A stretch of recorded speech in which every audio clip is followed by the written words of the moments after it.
Hi guys, it's Katie with Begging for Balance Dog Training. Thank you for watching the replay if you're a replay viewer. We're going to do a live tonight with Denise from Family Canine Training, backed by popular demand. We've been doing it for a while now and it's really fun with the two of us. Let me just bring Denise on here. Hi, Denise. Are you on? Where are you? Let's see. It says you're watching. Adding. Family Canine. We're good. We're live. Yay! So the puppy is just been put back in his crate about 10 minutes ago, and I was managing the whining. So hopefully, maybe he's stopped. It sounds like he's just about going to sleep right now. And I've got Wrigley on place back there practicing that.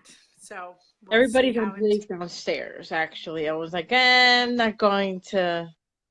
Yeah, I usually don't, but tonight I was like, I'll just put him there and it'll be good practice. So. Yeah. Colin's on the computer, so he's downstairs. Hi, Kristen. Hi, Kristen.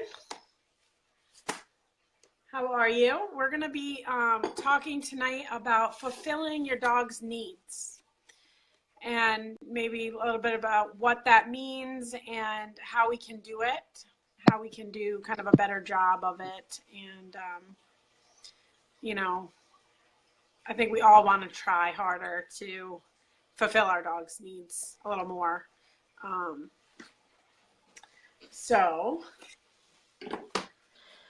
Well, for sure, some of this stuff is like breed specific. Some of this stuff is like canine specific. But we're gonna hit some topics. Hopefully, we'll get questions tonight. The last two times we didn't really. Well, we got a couple comments or whatnot, but not a bunch of questions. You listed a whole bunch of stuff because I know you didn't want to miss anything for this one. As far as like, you want to talk about exercise first, or like, for example, like other stuff? Well, we can talk about that dogs, you know, they have physical and mental needs as far as exercise. So they need to not only work out their bodies and, you know, sorry. Not only just work out their body, but they need to be mentally stimulated too. So they're really smart, actually, dogs. And if we don't fulfill that aspect, then, you know, they suffer at the you know, boredom, basically. Yeah. Or lack of something to do. So right. So I have here that, you know, some breeds require more exercise. So if you have a dog that's bred for you know, to be a working dog, or bred for a specific purpose, and they're not getting any of those needs met, you know, it's going to be more challenging altogether. Training, but just the dog's behavior and stuff, you know, you're going to see like some fallout if you don't, if you can't fulfill some of that breed specific stuff. So, you know, I know you mentioned, Denise, it's really important when people are getting a new dog that they do some research on the specific breed that they're, you know, going to be either adopting or if they're getting a puppy, and however they're doing it. It's really important that you try to match the dog's both breed characteristics and their individual, you know, dogs are individuals. So you can't say that, you know, every Malinois is super high drive, and there are some out there, and I know it's probably hard to believe, but like, you know, low energy of that particular breed. So not only look for the breed specific stuff, but also that dog's individual energy level and, you know, what they are going to require. So do you have any specific breeds that you can think of that you want to talk anything about as far as that? I do, but I really wish that people would discuss, um like we came up with this topic in a random conversation, which is like most of the time what happens with what we want to talk about. Right. Um um um um if they talk to the breeder, people think that that's how they make the decision instead of maybe talking to somebody that works with dogs, like for example a trainer, somebody that has worked with like that specific dog. So for example, like if somebody asks me about a collie, I may say, well, I don't know because I've never worked with the collie. But if they ask me with a shepherd, if they ask me with a Doberman, I can give them, some pointers. But if they ask somebody that truly, truly, truly has worked with those dogs a lot, not just a veterinarian, not just the breeder, not just the nutritionist, because they're gonna know breed specific things, and even though they can help you and might maybe match up your family, really study what your family does on a daily basis. So, Yeah. oh, I work out and I'm like very active. Okay, when's the last time you worked out? When's the last time that you went on a hike? I mean, do you live in a place where Mm. it snows and you're not willing to go out in like below three weather, or it's really hot and you work nights and you know, really, really, really, and I know circumstances change, but at the moment when you're deciding, uh to get a dog, this is an animal, it's a live thing, it has needs. Really do put into consideration that no matter what breed you get, that dog is going to have needs. And throwing the dog in the yard, and a lot of people are like, well, I don't have a house with a yard, or they get a house with a yard and then they think that's it. Sometimes I wish people would have dogs in just apartments so they can, you know, force themselves to get out there and take their dog out there. That Hmm. dog needs that. That dog requires that. Yeah. That's like basic survival stuff. And please, most of the time, 7% of the time, all dogs need this. The little ones may need a little bit less. Physical impaired dogs may need a little bit less. But all of these dogs like need this stuff. Take this into consideration. You work an 8-hour job, 9, 10, 12 hours. Those of you who are like working in healthcare or do other things out there, take into consideration that you're going to need to put work in. And half of us are living in a society where it's fast paced, fast lane, fa- you know, food is fast, everything's fast. We want everything now and we want everything fast. And the social networks that we have to be part of sell us like this thing. It's all pretty in colors and roses, right? These guys are hard work. These guys are work. It's like in that case, it is like having children. A lot of people like humanize them and stuff like that. And those are my kids, but you're still not fulfilling the need of that dog. So I get them in all the Right. time and I like, say it and say it and say it over again. And I'm truly, truly passionate about it. Sometimes I get a little ticked off about it, but it's kind of like you have a young dog. You're not going to control much energy. If you're not challenging this dog, if you're not fulfilling those needs, right? You Yeah. want to give them the Yeah. world, you want to give them freedom, but you're not supplying that stimulation. You yourself, as a human, need stimulation. What if you're in that relationship with that other person doesn't even talk to you? You don't understand each other, you're not communicating. The same thing with your dog. Communicate with your dog, supply what that relationship needs. It's not all about you. And I know we get tired and we miss a couple days, but when you're going into a pattern, you're going to start feeling the pain. Your dog's going to start feeling the pain. They're going to start acting up. And if you have no obedience whatsoever to back you up, you're going to have even less control. They're going to be out of control. What helps us if Yeah. we get in a bind and the weather's bad and we get tied up, our dogs can do plays. Like they can literally go a few days and we're good. They can get a spay and neuter surgery and be out of commission for 2 weeks, and my dogs are still good. Is they know how to be calm, they can cope, they can deal, they're not falling apart training. structure, right? Mm-hmm. I'm veering off, but it matters. It matters to like this topic. So again, fulfilling, needing all dogs. And then we can get into like breeds, but all dogs. Yeah. Consider that. Nobody considers this. Yeah. I mean, all dogs, I feel like all dogs need, basically, they need some walking, and ideally structured walking, Yeah. where the majority of the walk is led by you, and then they get some free time to use the bathroom, sniff, and all that stuff, but that they're not just pulling you down the road. They get some walking, because you know how you feel if you were stuck in the house and never got to walk, you start to get like cagey. I actually tell clients, your dog starts to get that way too. They want to do something more. They want to go out and explore. They do have that need to kind of explore something new, and they don't mind if you walk around the same neighborhood all the time. They might like it if you took them somewhere else, but at least, at minimum, if you have a dog, walk your dog. If you're struggling on the walk, get some help on the walk.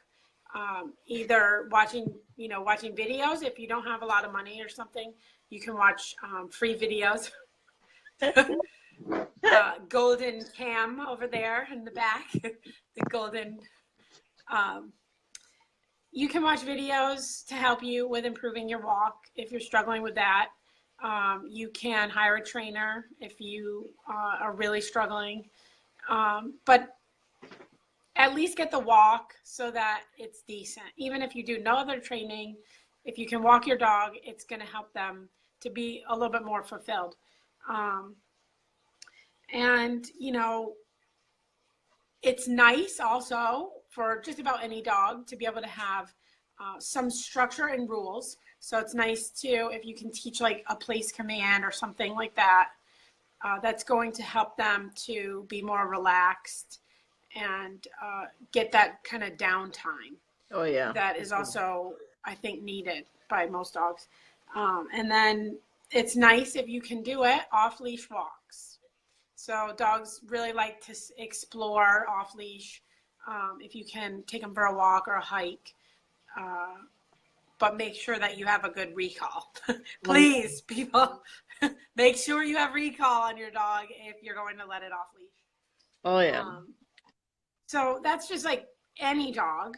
And then certain dogs, depending on the breed, depending on the dog's energy level and stuff, they might need some more mental and physical activities. So I kind of made a little bit of a list.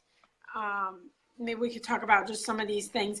This is just ideas. It's not a complete list, but I wanted to give you guys some ideas of things that you could do with your dog to fulfill them mentally, and then physical side too. So mental activities. Go over the list now. Yeah, you want to? Yeah. Can we tell people like what a working dog actually means? Because a lot of people go to breeders and they're like, I want a dog that's not that, and they still end up like getting one. So if we can tell people like what a working dog actually is, what is that, like what does that even mean? When like they hear us mentioning that, because in my opinion, all dogs are working dogs at some point. They were bred to do something. Yeah. They have like a purpose in life, right? So to me, a working dog is that. Usually, a lot of you're gonna knock down my phone. A lot of them were bred specifically for working, as far as like a task. Other ones are, like herders, things like that. So that's pretty much what it is. You've seen farmers use them as an example, like the herding dogs for cattle, cows, right? Yeah. And sheep and whatnot. Yeah. Basically, they're working and they're gathering them together. They're rounding them up. So that's a working dog. They're most likely going to use a herding dog for that, even though it's not married or, committed to. It has to be like a herding dog. It could be something that a dog that they taught to do it and loves it. So that's an example of a working dog. And even though that dog may not come from a working dog line, or for example, Maximus, my dog, comes from a service. I'm laughing, but my dog Max comes from a service dog line, bloodline. Can he be a service dog? No way. No, you know what I mean? He's So a dropout. he's an Poor man. poor Mac. Poor man. Anyway, so that's what that means. You, if even if your dog is not from that and your dog's requesting that they need more, like you've got stuff going on with the dog and they need more, you can, this is where your list is going to tie in. You can put that dog to work. You can put that dog to work free on the cheap. But if you're committed to do it every single day, that's the problem. We come home tired and we don't do it. But you got the dog, right? So you're stuck with this dog who you thought wasn't a working dog or working line, high energy, like what I call crack, right? And they like don't know what to do with them. So besides training, what you mentioned, now we're gonna get into the list of all that stuff. So I just kind of wanted people, to know those terms in case they didn't know, because to us it's real simple, but it may not be for other people. So that list that you got there, we can hit each one and even give people ideas. So for example, one of the stuff on your list is agility. Besides games and stuff like that, you don't have to pay to do agility. You can go on a Google search. You can go on a Google search or even on a YouTube search and go somewhere where you can actually do agility stuff, or it doesn't, you don't need to be a genius to figure it out, really. You can get up on that equipment, pump some energy up in there. You guys like to rile up your dogs when you get home. That's the place to do it. Work your dogs for food, work your dogs for treat, build some confidence, and work that dog in agility and pay $0. Like here where I live, I go to them. They're free. And then if I find them empty, if I go at odd hours, it's all for me. And I take the dogs there who need like confidence building and stuff like that. That's one of the ones on your list. You could even build cheap equipment if you wanted to. Yeah. Hey, Ryan. Definitely. For you, so do you want me to go over the list a little bit? Yeah. Back up. So some mental activities. Oh dear. I have trick training.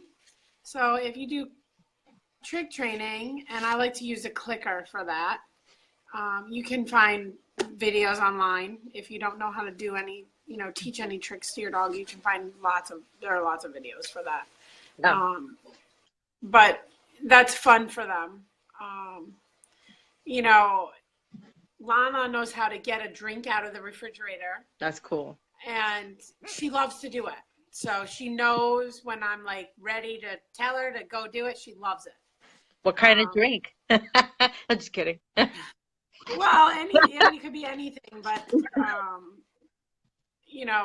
I just do it for fun for her. It's not like I don't actually have her like retrieving drinks for us, or right. I could, but I just taught her that because it was fun, and it was fun. You leave it there, for me set it up, and like, is it ready for her, or she picks whatever? No, it's usually the same drink, and I usually have it like in a certain location in the refrigerator, and she gets it out. But she can lift a glass soda bottle out of there and bring it over to me. And that's neat. I just taught it to her for fun. That's nice. So food puzzles, they sell these things that you can put like food in these little things, and Elias has been watching for a long time, and it was probably a couple years ago now that I taught her that. But you get these food puzzles, and you put food in it, and the dog has to, figure out how to open them and get the food out. And, that challenges them a little bit. It's something that you can do for fun, mental exercise for your dog. You can do hide and seek with your dog, and you can do that both with people. Like you could, have a family member go hide in the closet in the other room, and you could, tell your dog like, go find, whoever, and that's fun. Or you could use a toy. I know I've taught a few of my dogs how to, whatever their favorite toy is. What I will do usually is show it to them, like really get them riled up. Look what I got, and really get them excited. And then I will like go into, say, the bedroom. So it's one kind of small room, and I'll go in there and I'll hide it. And in the beginning, you want to make it really easy for your dog. You want it to be pretty simple, like almost that they could almost see it. And I get them all riled up, and don't take long hiding it. Go right back out and be like, come on in and find it. And they will go find it. So that's using their nose.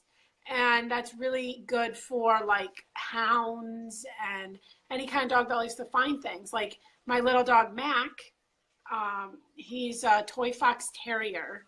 He looks more like a Jack Russell, so maybe he's that. But either way, they were bred for, hunting rodents or fox, and he loves it. He loves that game, to be able to sniff around, find the toy. So I don't have fox or rats or anything to have him hunt, but it's a fun. No, Elias, I haven't taught them really with a name. I mean, he has one little stuffed animal that has a name, but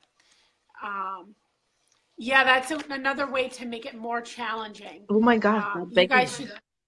You guys should check out, there's a video of a border collie that knows like 100 different toys by name.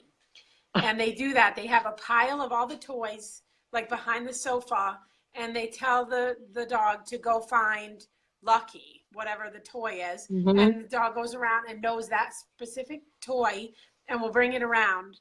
And, border collies are very, very intelligent and need that. So there's an example. If you had a border collie, you really have to challenge that dog, both mentally and physically. You need to, teach it things and,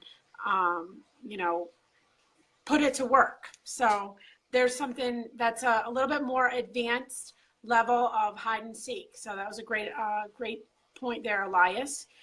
Name the toy and ask for that specific toy, and maybe have a couple toys that you hide, but want that one specific one, and maybe only reward for that if they bring it back.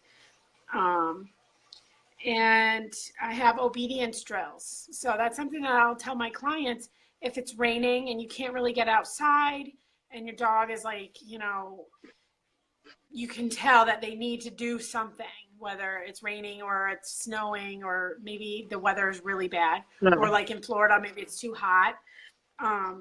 Do some obedience drills. So just like we teach the dog place, come,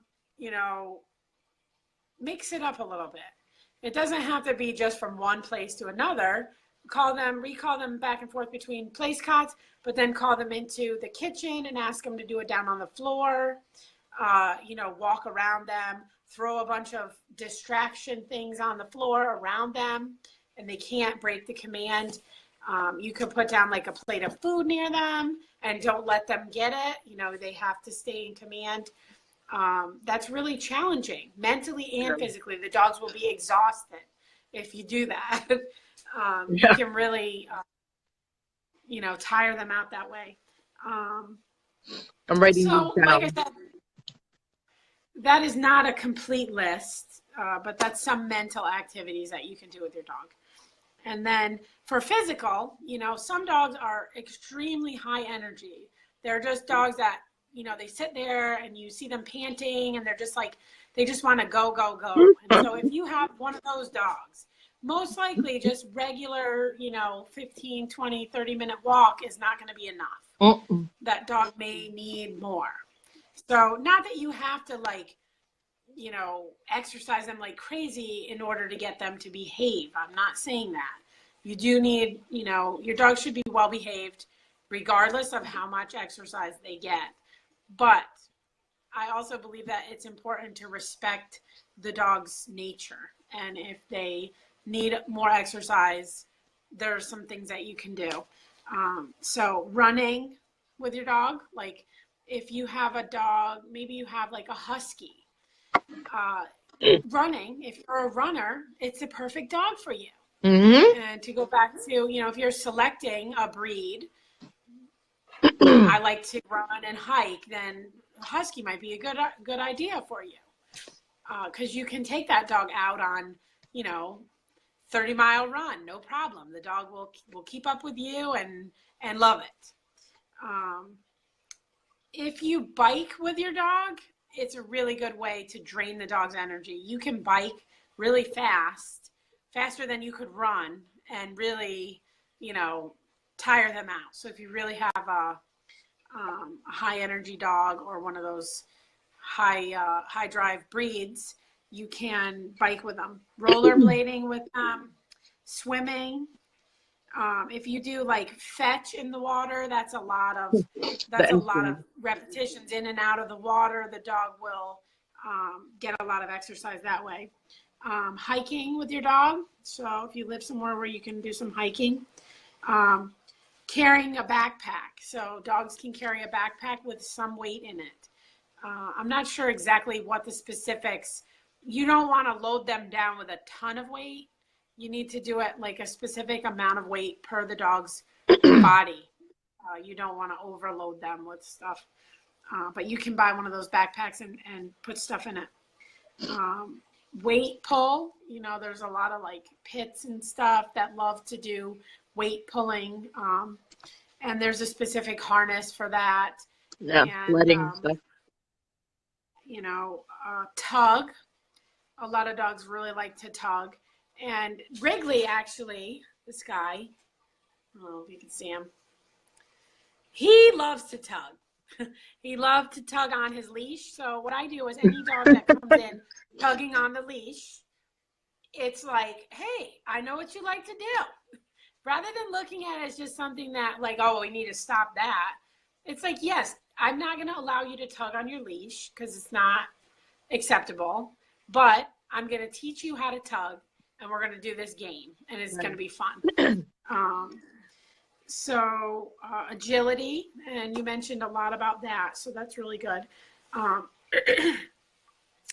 IPO or Schutzhund, that has several different things. I don't know a lot about it, but it has some bite work and, some obedience, and it has a few different categories to it. It's a sport, and you go and do it. Like you sign up and you go on a specific day, and it's something that you participate in with your dog. If you have like a Shepherd or a Malinois or something, that's a good, Dobermans might be something that you would want to look into. Dock diving, a lot of dogs really love that. If your dog loves to swim. Is that S word again? Swim. If your dog loves to swim, dock diving might be in there. Perhaps Bella would like to try out the dock diving. I was supposed to, but then, yeah. Well, there'll be more opportunities for that. Now she's in my Frisbee. A lot of people like to do Frisbee with their dog, and these are things that you can do as a sport. Like they have, that they have fly ball. There are different dog sports that you can do with your dog. So look into that. I don't know anything specifically about any of those. I've never done any of that stuff, but it does exist. And if you have a dog that has all that drive, harness it and use it for those sports. You can do chuck it, just like fetch with a ball or a bumper or whatever. If you have a dog that's maybe like a retriever, they love to go get things and bring it back to you. And you can do that, with toys, but you could also teach them to do it with something in like your slippers. If you want your dog to go get your slippers or get the newspaper off the front porch, or, put them to work, let them do something that they love and that they may be bred for. And you're a good boy. It's being really good. Being really good. Right. And then the last one I have on here is scent work. So if your dog likes to find things, you can look more into that. You can teach them to find specific scents and odors. And that's another thing that you can do for, some physical exercise. And I guess that would go under mental too, because that's really kind of both. And you got any more? Do you have any other ones? No, because we covered under that stuff. You kind of said sledding without saying it directly. So I'm like, what are you laughing at? But I'm looking at the other screen because this thing is delayed. So I was like, what are you laughing at? There's something on my face. Like sledding would be in there, like a slow treadmill. I don't know if we mentioned that one. Oh yeah, no, I didn't. With the hunting dogs. So for example, you got a hunting dog, a retriever, whatever, and let's say your dog is like scared or fearful, you would be able to like put their food in an area that's safe for them to scavenge and stuff like that, as like their task, as their scent work, as their like mental challenge, as a way to earning their food. They're scared of everything outdoors. Good way to build confidence. Good way to get that dog to eat. Doesn't matter if you live in an apartment. You can like do it. You can do that anywhere. Doesn't have to be like in the grass. Yeah, even like I've been doing with little Moose. I have this, it's like a bath mat that has these little nubby fingers on it, basically, and I sprinkle food in there, and it makes him use his nose to, find the food in there. So it's not a big thing, but it makes him use his nose. And I started doing that with him actually because when I got him, I would like drop a piece of food on the floor and he would be right there. Like, I mean, you could see it, but he would not use his nose.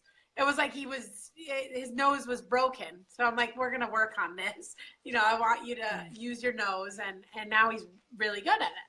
So just practicing that. And letting him, he likes you guys doing been watching her. Did you post that on Facebook or on your stories? I think it might have been on stories. Yeah, you guys should watch that. But you can stick that food anywhere. Elias says, I never really do slow treadmill, but do it at their natural pace. I like to do variable, and just depending on the dog. If they're a high drive, high energy dog, and I put them on the treadmill, I do eventually like to do a wind down. I really do believe in like when you're doing anything cardio to include some kind of a wind down in there, where it's not like just near and then poof, it's to zero, some kind of a wind down. That's like what I do, but depending on the dog. Some people, what they do, they exercise, the eyeballs out of the dog, but 5-10 minutes later you still have a misbehaved dog. So that's not fulfilling. It's not gonna take care of everything. If you got bad behaviors going on, wanted to stick that in there. Right. Well, and we don't want to tire our dogs out just to make them behave. Like, you don't want to have this crazy bananas, dog, and then just try to exhaust them all the time in order to get them to behave. You've got to work on the obedience and the training separate, and also, include some stuff that challenges them. What does